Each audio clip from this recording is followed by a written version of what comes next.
Good day, I am Midshipman Serial Barney R of Polaris 3A, and today I am going to enumerate the proper PPE needed and how to wear them correctly. To ensure our safety while working with electric and gas welding, we should observe complete and correct wearing of personal protective equipment. These are the PPE that we need to secure before performing. So first, we should always wear welding helmets with side shields.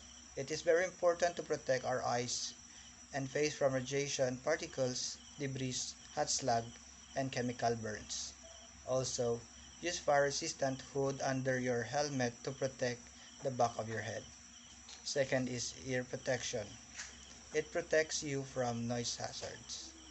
It is important to use fire-resistant ear muffs if there is a risk of sparks or splatter entering the ear. Next is respirator. It protects you from fumes and oxide that the welding process creates. The respirator must be suitable for the work you are carrying out. Number 4 is fire-resistant clothing. It is also important to avoid burns. Also, always avoid clothing with tears, snags, rips, or worn spots as these are easily ignited by sparks. The sleeves and collar should be kept buttoned. It should have no cuffs and pockets must be covered by flaps or tape closed. You should not use synthetic clothing, instead opt for leather and flame-resistant treated cotton. Number 5 is boots. Rubber-soled leather, steel-toe cap, safety shoes shield you from electric shock, heat, fire, burns, and falling objects. If low shoes are worn, the ankles should be protected by fire-resistant leggings. Pants legs should go over the shoes. Number 6 is gloves. Insulated, flame-resistant gloves such as leather gauntlet gloves. If your hand is wet or sweating, wear rubber gloves inside your welding gloves. So next is we're going to enumerate and explain the proper procedures on how to prepare the workplace prior to starting electric arc welding. Before performing electric arc welding, we need to prepare our workplace to ensure safety while working. Proper procedure must be observed. These are: first, secure that the working area is well ventilated.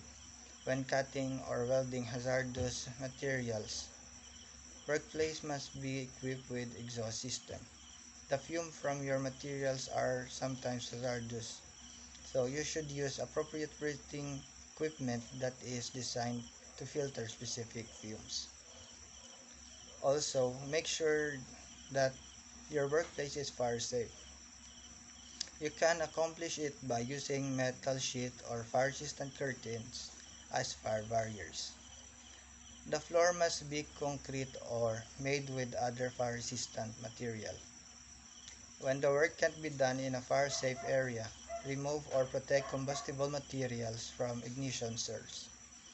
Suitable fire extinguishing equipment such as bucket of sand or dry chemical extinguisher, and it should be large enough to cover your work area.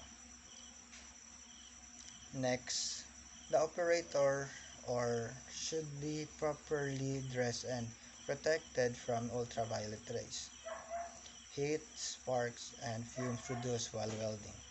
It is done by wearing personal protective equipment as stated on the proper PPE requirements a while ago.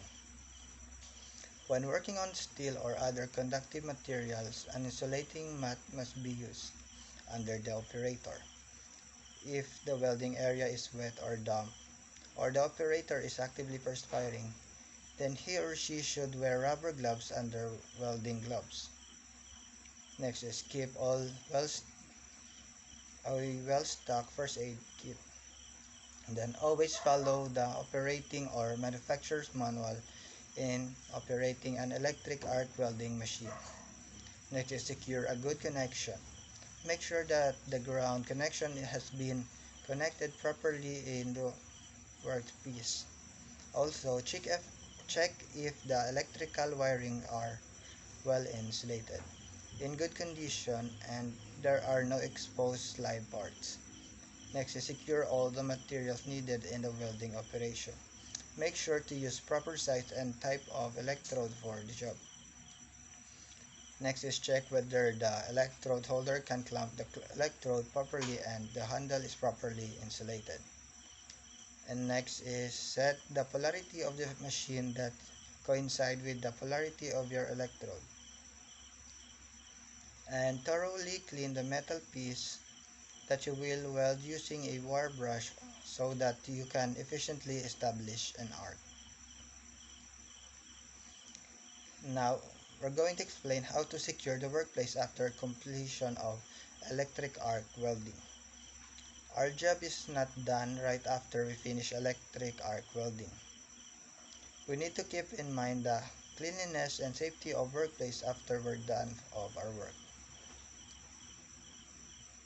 First is we need to make sure that after working, your equipment is fully turned off and properly stored. You should also double check that the gas cylinder valves are fully closed and safely put away. Next is detach the remaining electrodes in the holder and dispose your waste products properly. Throw your electrodes, butt, metal scraps, and other leftover your welding project in appropriate and designated waste containers so that we can avoid unwanted accidents.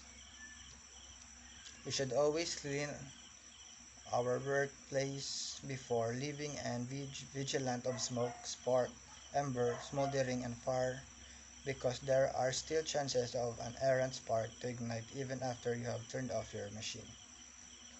Remain in your working area at least 30 minutes after working. Next is store the tools that have been used in the work with an orderly and organized manner and keep your PPE properly and must be kept dry. So, we should always remember to wear proper PPEs and practice safe working to avoid accidents and death. That's all. Thank you.